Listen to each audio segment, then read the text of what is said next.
Israel launch a coordinated attack using both drones and fighter jets to hit the Syrian military headquarters in Damascus. The strikes specifically targeted the entrance of the Syrian Defense Ministry and areas near the presidential palace, involving both drone assaults and missile or airstrikes. These were highly precise attacks that caused extensive damage, triggered large fireballs, and struck command centers believed to be directing operations against the Druze minority in southern Syria. It all began with a relatively small skirmish. The immediate trigger for the violence was an incident in which members of a Bedouin tribe attacked and kidnapped a Druze merchant on the Sweden-Damascus highway. What might have remained a local dispute quickly escalated into a broader conflict, with armed clashes breaking out between Druze militias and Bedouin tribal fighters. The situation deteriorated rapidly, leading to a series of retaliatory kidnappings, mortar shelling, and intense gun battles that left dozens of people dead. Amid the growing chaos, Israel stepped in with a renewed demand that Syrian regime forces withdraw from the Druze-majority province of Sweda and the neighboring Dara region. The Israeli government views these areas as critical to maintaining a buffer zone near the Israeli-occupied Golan Heights and sees the continued presence of Syrian troops and militias as a direct threat to its national security. This effort has included the occupation of certain areas in southern Syria near the Golan Heights and an ongoing series of airstrikes targeting Syrian military infrastructure and weapons depots. Israel's objectives are clear: to prevent the transfer of Iranian weapons to Hezbollah and Lebanon, to create and secure buffer zones along its borders, and to neutralize any hostile forces operating within Syria that could pose a future threat. But before we move ahead, let's try to understand the complex sectarian groups in super simplified animation to understand the root cause of the war and the divisions among them. The Syrian government forces, the Kurdish-led Syrian Democratic Forces, Hayat Tahrir al-Sham, and the Turkish-aligned Syrian rebel forces.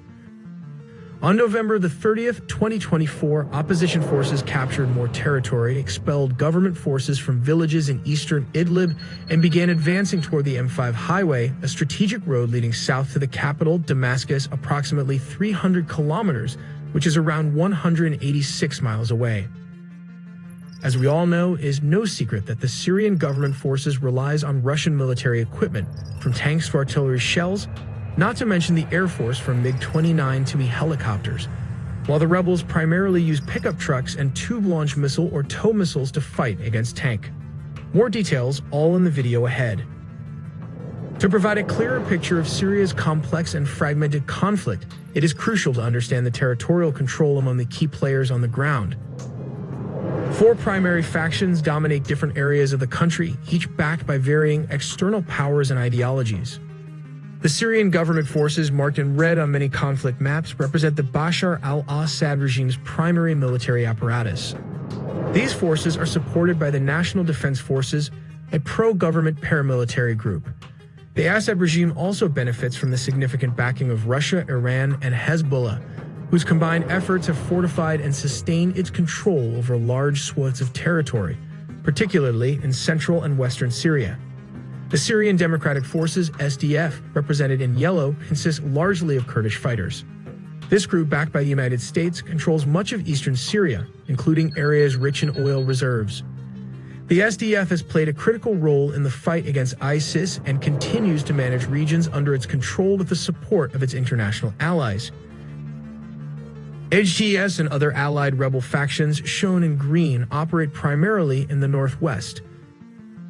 HTS, an evolution of the al-Nusra Front previously aligned with al-Qaeda until severing ties in 2016, remains a dominant force in this region. Despite internal divisions, HTS maintains significant influence over the territories it controls. In the north, Turkish-backed rebel forces, including the Syrian National Army, hold ground along the Turkish border. Turkey has supported these groups as part of its broader strategy to counter Kurdish influence and establish a buffer zone. These areas, often marked in different shades of green, reflect Turkey's active involvement in the Syrian conflict. Meanwhile, these patches, the Islamic State or Daesh-dominated territory, still persist in some isolated desert regions, a stark reminder that the group's threat has not been entirely eradicated. Finally, in the south, additional rebel groups maintain a presence, and the Golan Heights adds a further layer of complexity. Israel claims sovereignty over this territory, citing its capture during the 1967 Six-Day War, while Arab nations and the broader international community often regard it as occupied territory. Understanding these dynamics is key to grasping the intricacies of Syria's civil war. If you have any thoughts or additional questions about the situation, feel free to share them in the comments section below. On November 27, Syrian opposition armed groups launched a sudden and audacious offensive that took many by surprise. This operation was spearheaded by Hayat Tahrir al-Sham, commonly abbreviated as ATS. Known for its strategic capabilities, HTS and its allied rebel forces in northwest Syria swiftly advanced through the western countryside of Aleppo.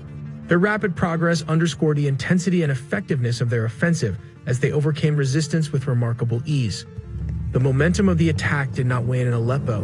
Instead, the rebel forces pushed further south and southwest, extending their campaign into new territories. This continued offensive brought them significant gains, including control over areas in Hama province. To simplify this complicated civil war, let's draw a line and divide each side.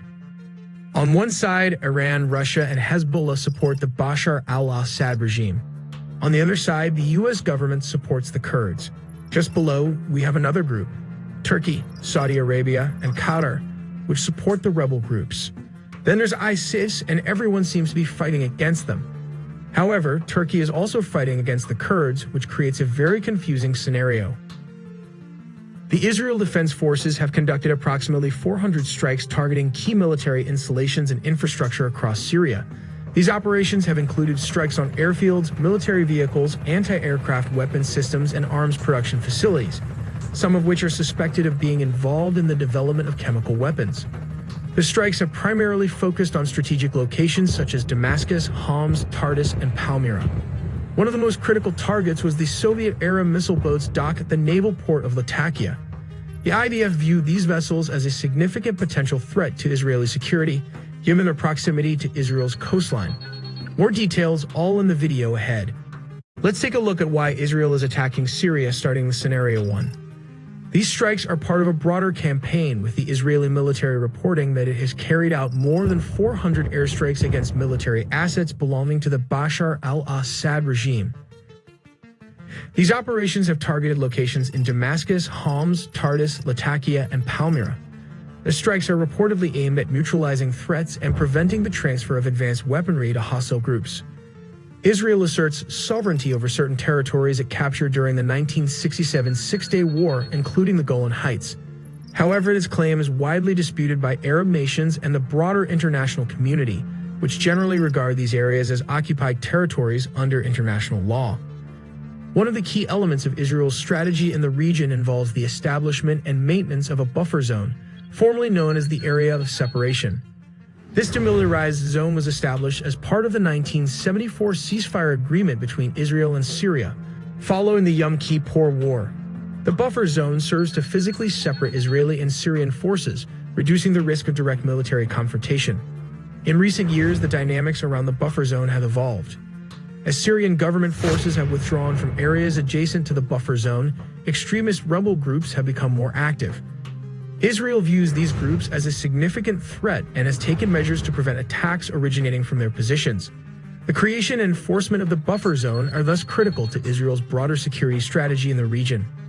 This strategy aims not only to counter the immediate threats posed by extremist groups, but also to limit the influence of Iran and Hezbollah, which are closely allied with the Assad regime. In Scenario 2, Israeli planes carried out airstrikes targeting multiple major Syrian military airbases, significantly damaging critical infrastructure. The strikes focused on airbases housing dozens of advanced aircraft, including MiG-29 and Sukhoi Su-22 jets. The targeted facilities include Kamishli Air Base in northeastern Syria, Shinshar Base in the countryside of Homs, and Akraba Airport southwest of Damascus. These airstrikes were strategically aimed at neutralizing threats posed by the Sukhoi Su-22 aircraft, which are classified as fighter bombers. These planes pose a significant danger to Israel's F-16 fighters and the security of the Golan Heights, where they could potentially counteract any advancements by the Israel Defense Forces. Additionally, the Israeli Air Force struck helicopter bases that house attack rotor crafts, such as the Mi-24 and Mi-28 Havoc. These helicopters play a critical role in providing close air support for Syrian ground troops, using their formidable firepower to suppress enemy forces and bolster efforts against rebel advances. In Scenario 3, the Israel Defense Forces targeted sea-to-land missiles from their Navy ships and launched a precise strike on the ports of Al-Baida and Latakia. These ports are one of Bashar al-Assad's Syrian Navy that can still be highly effective if used against Israel. At the time of the attack, 15 vessels were docked at the ports. The assault caused widespread devastation, completely destroying or severely damaging all these ships. It is believed that the majority of the targeted vessels were Osa-class missile boats, known for their fast speed and heavy armament. These vessels, once considered a formidable naval asset, now lie in ruins, preventing the rebels from using them against Israel. The reason behind the Israeli action is likely rooted in their desire to neutralize these ships, given the strategic implications. As seen on the map, this coastline is within proximity to Syrian-held territories, and just to the south lies Israel. Despite being from the Soviet era, these missile boats remain a potent threat, capable of inflicting significant damage on Israeli naval assets. In a hypothetical scenario, these vessels could depart from the Latakia naval port and reach the Israeli coastline within a few hours, potentially evading detection and launching a surprise attack on the IDF Navy or its naval ports.